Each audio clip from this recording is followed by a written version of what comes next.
if he will make a statement on the government's approach to redacting or withholding documents within scope of the humble address agreed by this House on the 4th of February this year. Secretary Jones. Thank you, Mr. Speaker. As I've set out to this House on previous occasions, the government is working to comply with the motion passed in February. I can reassure the House that this remains the case and can provide the following update today. The government confirmed before prorogation that it had referred over 300 documents to the Intelligence and Security Committee, which at the time represented all of the documents in scope of the motion, where the government believed that publication would be prejudicial to UK national security or international relations. The government has repeatedly assessed all of the documents it has collected to make sure that all of those that need to be referred to the ISC are referred to the committee. As part of this quality control process, the government identified a small number of further documents that it felt should be reviewed by the ISC and immediately submitted these documents to the committee. As Friday's statement from the committee set out, it has now considered all of these documents. As I have previously said to the House, the government will be publishing a second tranche of material. This is currently being finalised and will be one of the largest government publications ever laid in this House. This is reflective of the breadth of the motion and also the government's commitment to transparency in responding to it. It constitutes a very significant disclosure exercise involving sensitive material from across government. The government has taken seriously its obligations to comply with the humble address in full, while also upholding other public interest issues, such as our duty of care to junior staff.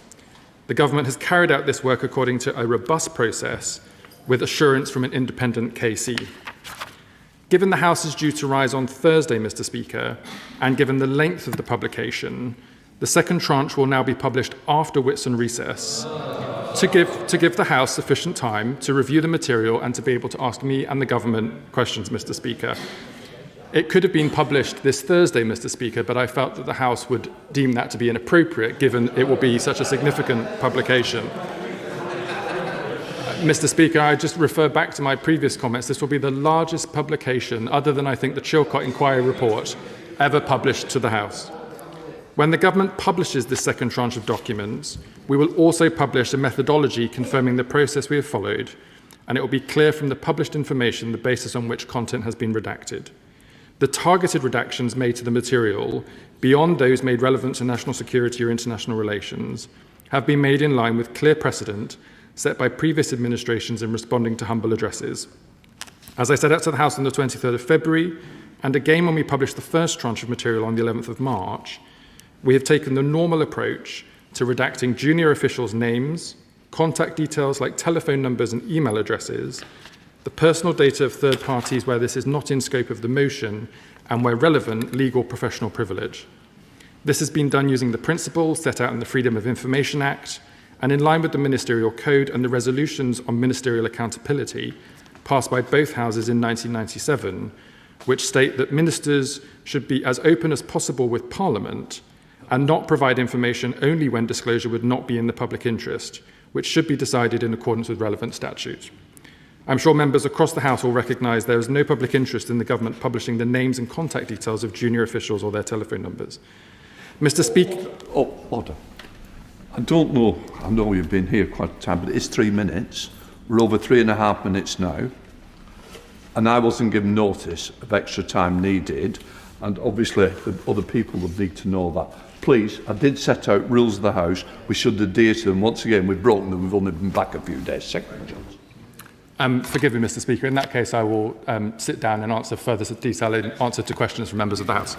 The next part. Sir Jeremy Ryan. Thank you very much, Mr. Speaker, and thank you for granting this urgent question. Thank you to the Minister for what he has said. But as you and the House know, the Intelligence and Security Committee has been considering redactions to documents on the grounds that, if unredacted, those documents may prejudice national security or international relations.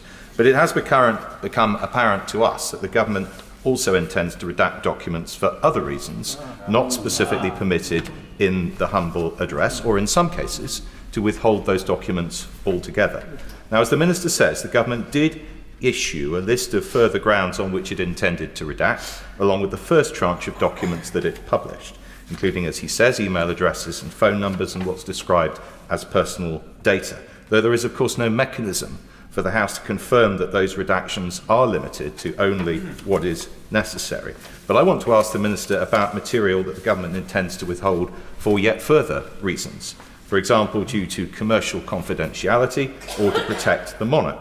The government also intends to withhold some documents related to vetting in their entirety. Now, Mr. Speaker, I make it clear that my committee has considerable sympathy with the substantive arguments the government may make for withholding information beyond that currently justified in the humble address. There are, for example, valid concerns about the disclosure of information given in a vetting process, inhibiting future subjects of vetting or those who are asked about them from being as open and forthcoming as they need to be for vetting to be effective. But we cannot accept that the government is entitled to ignore or to unilaterally alter the terms of the humble address. So does the Minister accept that if the government wants to argue that the humble address is too broad as drafted and needs to be refined, it must come to this House and make that argument and get the House's consent for any alteration?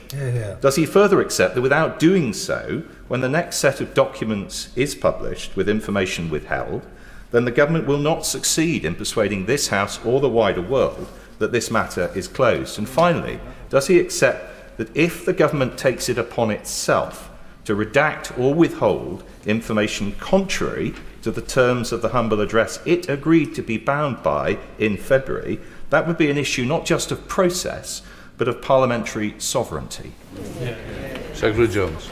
Thank you, Mr. Speaker. In relation to the questions from the Right Honourable Gentleman about compliance with the humble address, I refer him to the statement I've made previously in relation to the principles set out in legislation and the motions of this House as I set out. I think he's asking me specifically about personal data that was collected as part of the security vetting process. And as I think he alluded to in his answer, the raw data that is collected as part of those investigations, which, for example, might relate to how much money you have in a particular account or who you may have had a personal relationship with in the past, that raw data would never be published, because if we did so, people would feel unable to answer those questions honestly and frankly in any UK security vetting investigation in the future, which would undermine the very basis of our national security system. Matt Weston, Chair of the Joint Security. Thank you, Mr. Speaker. I have certain concerns just really around the amount of WhatsApp and other channels that have been used for very informal but important communications between officials and ministers, a practice that seems to have started very actively under the Johnson government and continued thereafter. So that would be my first concern. And then the second is about the use of low-level IT systems for quite serious documents of record. Can he update the House on what is being done to tighten up these really important channels? Secretary General. Can I thank my honourable friend? I agree with his concerns and similar concerns that have been raised by the Intelligence and Security Committee, both on the extensive use of what we call non-corporate communications channels, but also in respect to information that should have been on a higher level of classification that was shared at official sensitive. I've already announced to the House there's going to be a review that will begin imminently on the use of non-corporate communications channels, and I'll be taking further action to make sure that sensitive information is shared at the appropriate classification. Senator Minister Neil O'Brien. Mr. Speaker, the House gave the government a very clear instruction that the only documents that could be redacted were those which might prejudice UK national security or international relations. And all of those documents were to be referred to the ISC.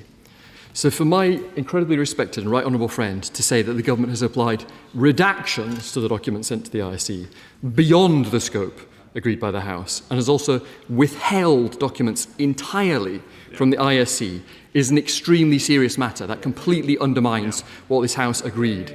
There may be legitimate reasons the government doesn't want to place certain things in the public domain. But if the humble address motion doesn't allow for redaction on those grounds, the government can't just unilaterally decide to ignore the will of this House. And sadly, this pattern of backsliding fits a pattern of behaviour. The Prime Minister's Chief of Staff had to resign over the Mandelson scandal, but now he's apparently back, advising the Prime Minister already. We forced the government to hold an inquiry into the grooming gangs, and they sabotaged it, and they dragged their feet for a whole year. We said it needs to be harder to get ILR. Home Secretary said she'd do it. Labour backbenchers didn't like it. And so now it's not in the King's Speech. Again and again, as soon as attention moves elsewhere, they start backsliding. So we now expect the government to discuss its approach to the humble address constructively, and would welcome such discussions. So I ask the Minister, now that the government's had reviewed all the documents, the IC has reviewed the documents, when is the government going to release all the rest of the Mandelson files? The Minister says after Whitsun. When after Whitsun? Will the government return to the House to ask permission for the redactions that they clearly wish to make, which go beyond the scope of the humble address? And would the Minister brief opposition members on Privy Council terms about these broader redactions that the government clearly wishes to make?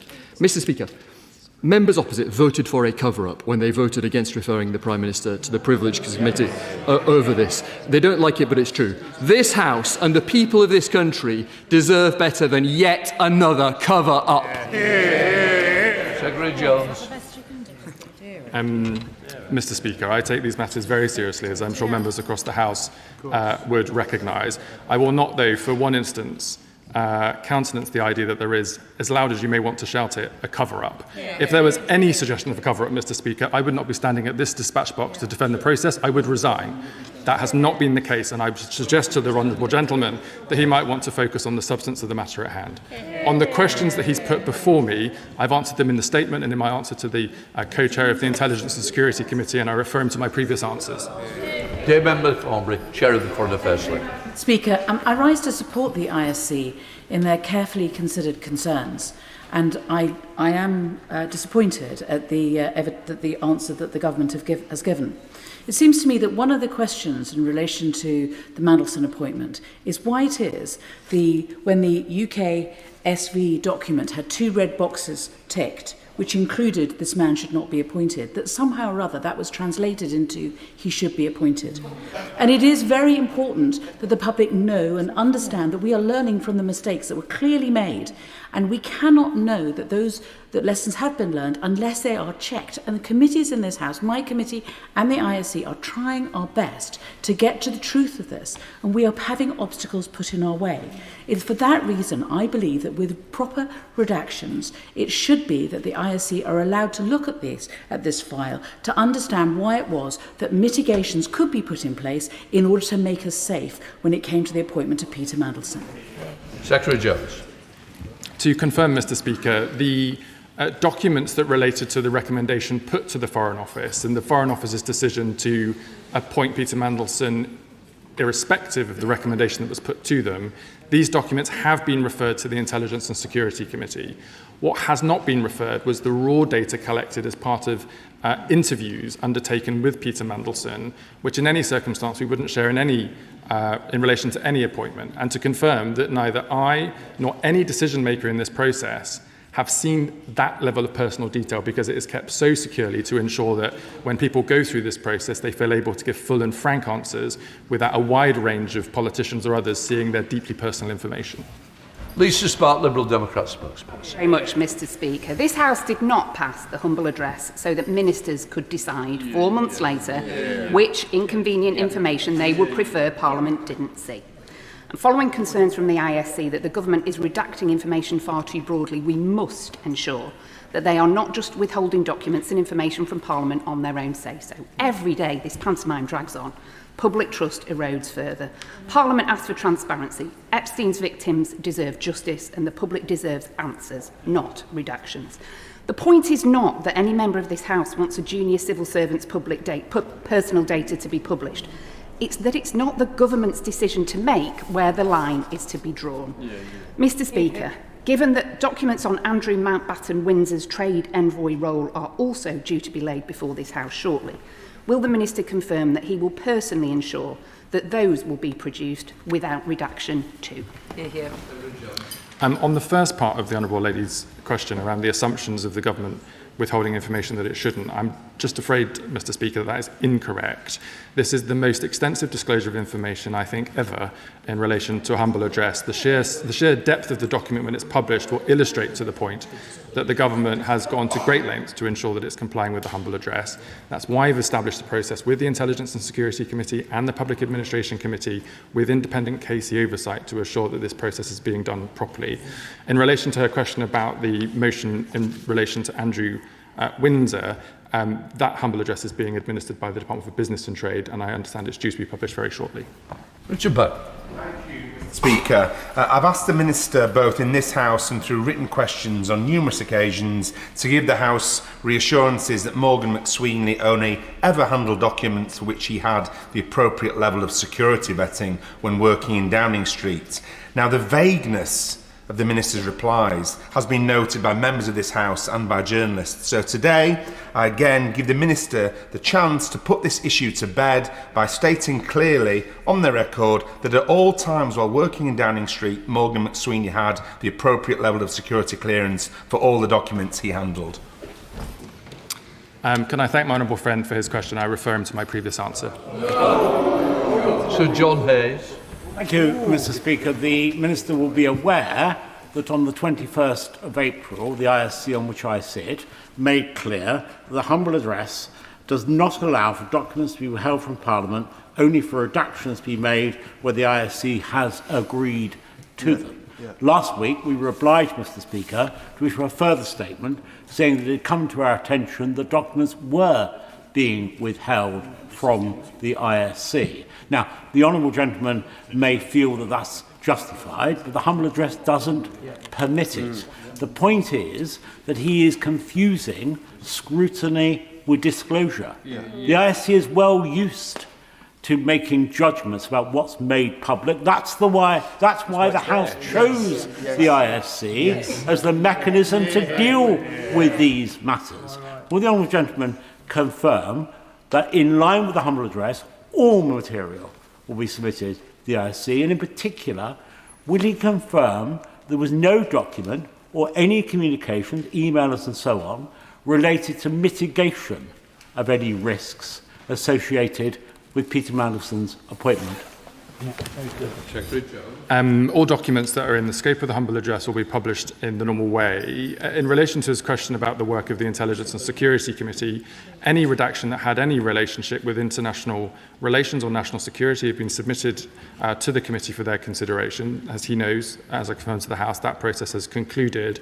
I think he's asking me again about personal data, and I refer him to my statement, which makes the point that compliance with the humble address sits within the context of the Freedom of Information Act, the Ministerial Code, and motions passed by both houses about how to comply with that statement.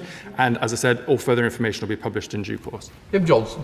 Thank you, Mr. Speaker. So I'm very concerned that it appears Number 10 is still continuing to cover up Mandelson's dodgy dealings by redacting and withholding certain information. So what was Mandelson's role with the pre-Anne Palantir meeting? Why did the former Health Secretary grant Palantir unlimited access to identifiable NHS patient data? So, Mr. Speaker, what assurances can the Minister give us today that any information relating to Mandelson's involvement with Palantir will be exposed to full public transparency and scrutiny?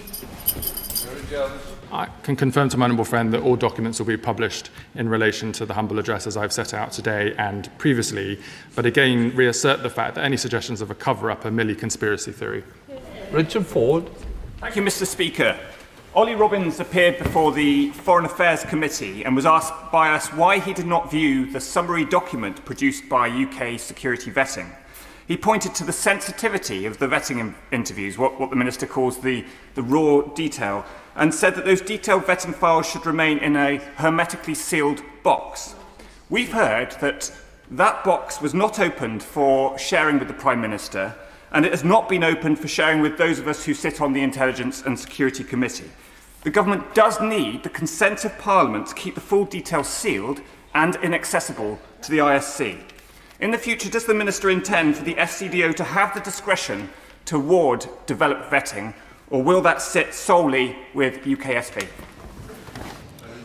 Mr. Speaker, as I've said, any summary documentation and recommendation that was put by UKSV to the Foreign Office has been shared with the Honourable Gentleman's Committee.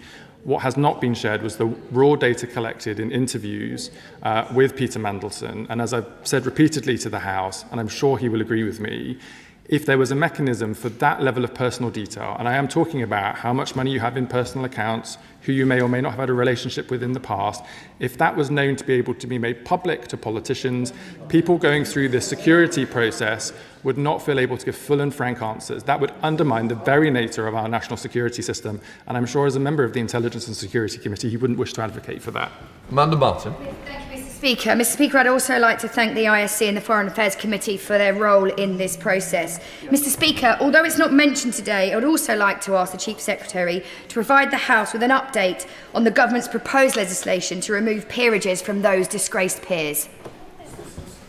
Can I thank my honourable friend for her question? I was delighted to see that it was confirmed in the King's speech last week that legislation will be introduced in this session, and we'll be bringing that forward shortly. Good.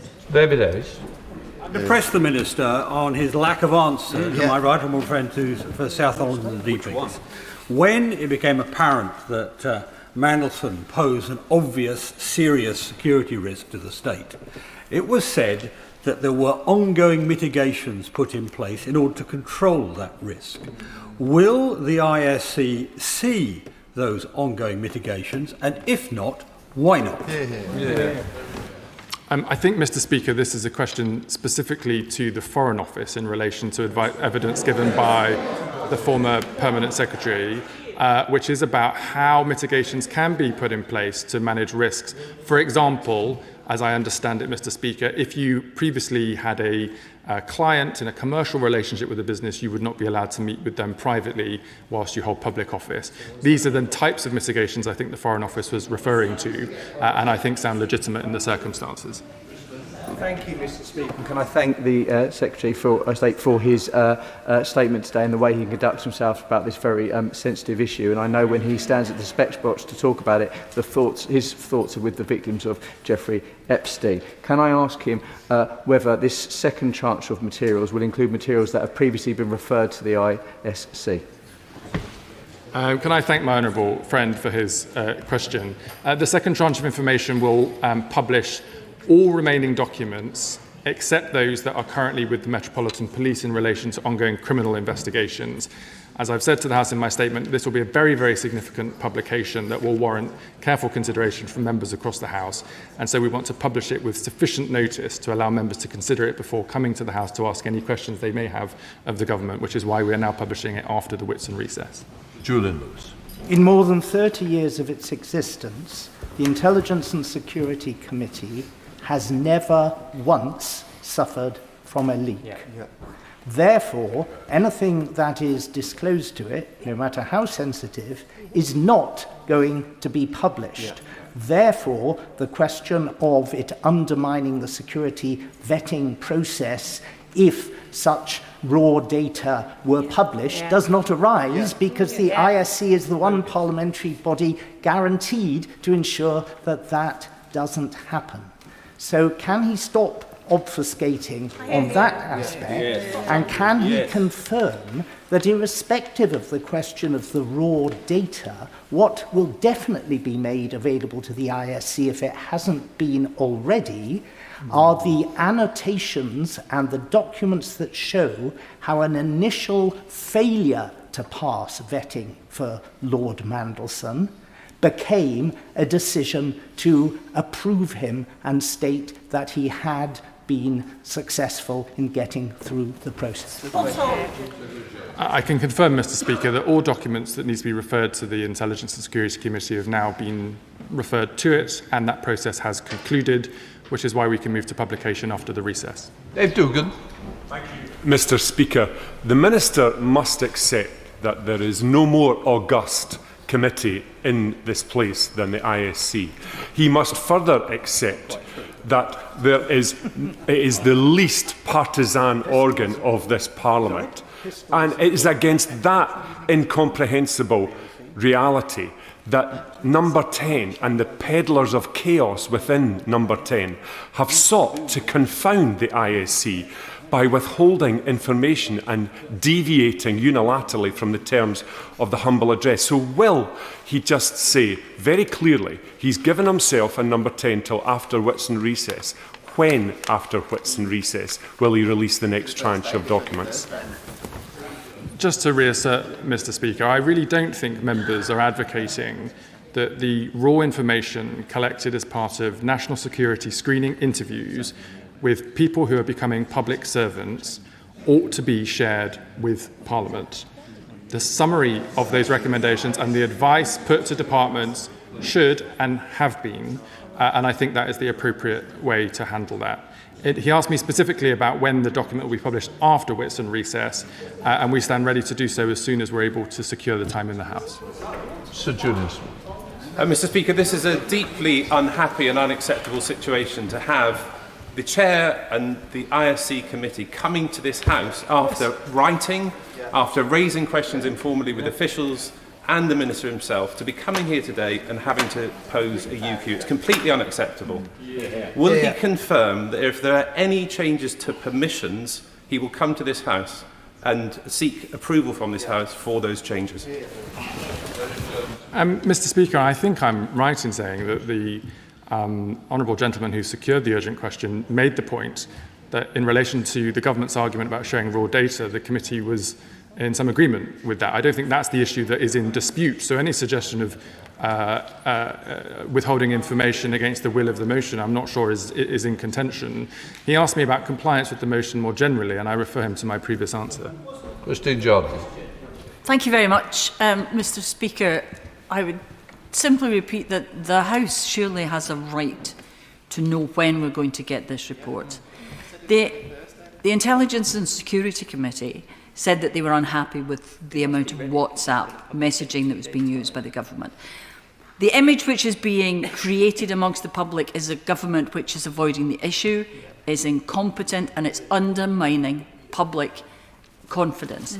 The Minister started off by saying he could have presented the document this Thursday. So if he knows he could have done it on Thursday, can he tell us when, after Whitsun, we will see it? Mr. Speaker, as I say, and the House will see when the document is published, if I'd published this document on Thursday with the House rising on Thursday afternoon, members would rightly have criticised the government for not being able to have sufficient time to read it and to be able to ask questions of the government. I'm keen for it to be published as soon as possible after the Whitsun recess, and I'm arranging that with business managers. Mr. Speaker, I'm afraid the answers about publication simply are not good enough. Mr. Speaker, the Minister may think that he's putting an argument to this House, but he's treating not just this House as a bunch of mugs, he's treating the public as a bunch of mugs. And the reality is that one of his own backbenchers said as a result of what happened, his party is being called the Pedo Protectors Party.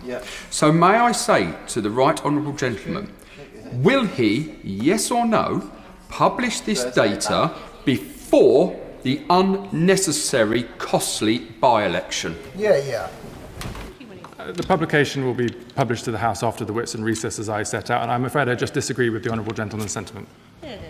Gordon. Thank you, Mr. Speaker.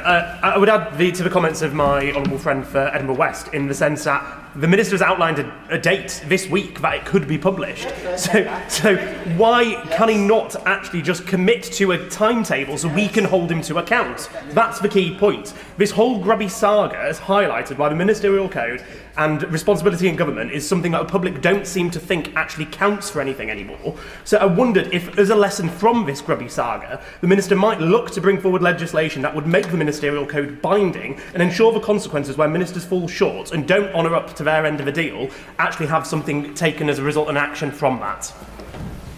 The government believes the ministerial code is functioning as it should. We've increased the accountability measures associated with it, and where legislation is required, for example, to remove peerages from disgraced peers in the other place, we bring forward that legislation shortly. Francois. Thank you.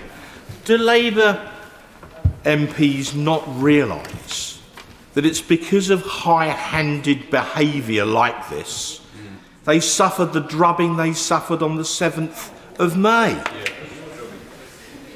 The Minister has said that the documents will be published after we return from Whit on the 1st of June. But he has repeatedly refused to answer whether or not they'll be published by the Makerfield by-election on the 18th. So let me ask him yet again. Can he guarantee the House and the constituents we represent that this large batch of documents will be published in advance of the Makerfield by-election on the 18th of June? Yes or no? Mr. Speaker, the right honourable gentleman knows that we have to secure time in the House with business managers for business action. I am ready for this document to be published as soon as we are ready to do so, and I'm committed to do so after the recess. Speaker, one thing this sorry episode has achieved is to make the Minister an absolute expert on warm words and platitudes. I want to go back to the issue of disappearing messages that the member opposite raised. Obviously those messages aren't retrievable, but the very minimum we should get is a detailed breakdown of all those who were asked to supply information and were told they couldn't do so because they had disappearing messages on their phone. I think we're entitled to know which ministers and which conversations are no longer accessible to us. All of the documents that have been made available through the ample address will be published in the second tranche. Shocker Adam. Thank you, Mr. Speaker. In 2021, the Prime Minister wrote an essay where he said, "Where the current Tory government has muddied the waters of transparency, I want to make it easier to hold government to account. A Labour government must play its role in restoring honesty, decency and transparency in public life." And yet here we are. Does the Minister agree with me that after all the redacting of these messages, that it is not only the Labour Party that is being damaged, but democracy itself? The honourable gentleman is making assumptions about redactions that he's neither seen nor read. Redactions have been made in relation to personal data or in relation to national security and international relations. That is it, Mr. Speaker. Luca. Thank you, Mr. Speaker. Now, the government stands accused by not one, but two of the most august committees in this House about not playing fair and giving across the information. The Minister's argument is simply this, that the government has done nothing wrong. Why, therefore, would both of these committees come to this House and lay those accusations? It's a question, Mr. Speaker, for the committees. Thank you, Mr. Speaker. We heard at the Foreign Affairs Committee about the pressure that the Foreign Office was under to move quickly on the appointment of Peter Mandelson as Ambassador to the United States. Now, concerns have been raised about the lack of transparency surrounding the papers connected to that appointment. If the government has nothing to hide, why is it now changing the terms and scope of the humble address, withholding and redacting documents from the Intelligence and Security Committee? And so will he confirm that he will ensure that the UKSV summary document will be shared with the ISC Committee?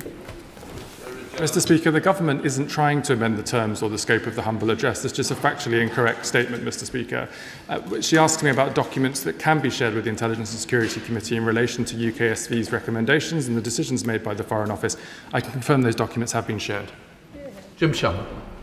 Thank you, Mr. Speaker. Can I thank the Minister for his statement today? Constituents have contacted me regarding the overreach of government bodies and the refusal to stay within the parameters as displayed just in the last few days in the legal judgment funded by the Police Ombudsman claim of RUC collusion in Northern Ireland were found to also exceed legal powers. Ever mindful of that, again today we have a statement. Constituents are highlighting overreach that sees refusal to be accountable to the public. Rebuilding trust is absolutely vital. The Minister, I believe, is committed to that. So how will the Minister start the process of rebuilding trust in all aspects of public life when appointed individuals refuse to stay within their limits, and what steps can be taken to enforce this in every level of public service? Thank you. Mr. Speaker, I share the sentiment of the honourable member in relation to trust with the public. That's why the government has initiated the Ethics and Integrity Commission, updated the Ministerial Code, it's bringing forward legislation on the removal of peerages from disgraced peers in the other place, and is undertaking what is probably the most wide-ranging set of work in relation to ethics and standards in public life for many decades. Thank you, Mr. Speaker. When this Parliament passed the humble address, it was very clear that the House did not trust the government to do this. So that's why we wanted the ISC to do this. It is very clear that there are redactions that are happening beyond the will of that humble motion, the will of Parliament. And if that is the case, does the Minister accept that he has to come to the House to ask for permission? And if they don't do that, he needs to tell us why he won't be doing it. Well, nailed it. Mr. Speaker, I refer to my opening statement in relation to compliance with the humble address and the right for government to withhold information subject to public interest duties, for example, the names and contact details of junior officials. In relation to the humble address and the work of the Intelligence and Security Committee, all redactions that are in relation to national security or international relations have been submitted to the committee and agreed in line with the humble address. Thank you, Mr. Speaker. Given the scale and significance of the Mandelson files due to be released, why does the Minister not accept that the review of those files over wits and recess would be a good use of everyone's time, with questions to the Ministers being put after the 1st of June when we return? Is it because Ministers are intent to limit scrutiny by this House? Because that's exactly how it looks like to me, and it looks like that to my constituents. And Mr. Speaker, he's wrong. The intent is to increase scrutiny, not to decrease it. Sir Ashley Fox. Mr. Speaker, does the Chief Secretary recognise just how damning it is of the government's lack of regard for transparency and accountability that the ISC finds itself in the position of having to publicly condemn its actions? The question about the committee statement is for the committee, Mr. Speaker. As I've set out, we've complied fully with the humble address and the work of the Intelligence and Security Committee. Oh my word. Let's work our way around. Sir David Davies. Thank you, Mr. Speaker. Given that it applies directly to the Minister, can I draw the House's attention to the motion brought by the now Prime Minister on the 4th of December 2018 following non-compliance with a previous humble address, in which it starts that this House finds ministers in contempt for their failure to comply with the requirements of the motion for return passed on the 13th of November 2018. It should be noted that that motion was passed by this House. We've just debated an area where the government may potentially be in contempt of the House. Indeed, the obfuscation we've heard looks like that. It's important to the House, and indeed the government knows of the precedent in this area, and I give notice, Mr. Speaker, that if after we've received the next tranche of documents, the humble address has not been met in full, or indeed that we haven't been told the truth, the whole truth, and nothing but the truth, I will seek to bring such a motion in the future. But let me just try and deal with this one. Look, what I don't want to is continue the debate, so this might be a bit of advice for others that's trying to catch my eye. A very experienced member, like Sir David, won't leave it here. I know he will pursue it through many other avenues that will be available to him, and I suggest that it will be coming back at some point. And just to say to the House, I've also had a letter from the ISC, and at some point I will also need to respond to that. So it isn't quite the end as we see yet. I'm coming round. Dr. Kieran Mullen. Same experience as my colleague to the left. The Minister has said that the documents are ready to publish, and that the only issue is securing government time to do that on the first day back on the 1st of June. What advice can the Speaker provide us and the whole House as to what other mechanisms are available to make sure there is time on that day if the government are unwilling to allocate the time for the measure? It's not a matter for me, it's a matter for the government, thankfully. What I would say is that it is, as I understand it, a very large amount of documents. There is another question that has been mentioned, is the ability to print such an amount to make it available to the House. What I would say is I've been advised that it will be coming as soon as possible, hopefully, and I don't want to speak for the Minister, but rest assured it won't be left. But I think it is important that we do have time to go through it. It may have been good reading for the Whitson, others may be campaigning, so let us say that I am keeping a very close eye on that, but I do understand there is a big issue about printing something this high in the amount of document, so it's not quite as straightforward as just presenting it. It is just that. Mark Francois. Thank you, sir. Further again to that point of order, Mr. Speaker. The Minister's excuse for not guaranteeing that the documents will be available by the 18th of June is that he would need to secure parliamentary time. This is news to some of us who've been here a while and understand that the government effectively control the timetable of Parliament. Indeed, every Thursday when the House is sitting, they make a business statement and tell us what's coming up for the next 2 weeks. So, Mr. Speaker, are you aware of anything in standing orders or Erskine May that would prevent them from making a business statement on Thursday and naming a day for publication after the Whitsun recess? We love speculation. I didn't quite hear the Minister say, or worried about the by-election. I would say, and I know the Secretary of State, that he would also want to ensure this House is informed ASAP. I will be looking to ensure that happens as well. So please, let us calm down, let's not speculate too much, and let us see, and hopefully Whitson might bring some generosity to some of the members. I think they need the sunshine a little bit more. Right, that now completes points of order.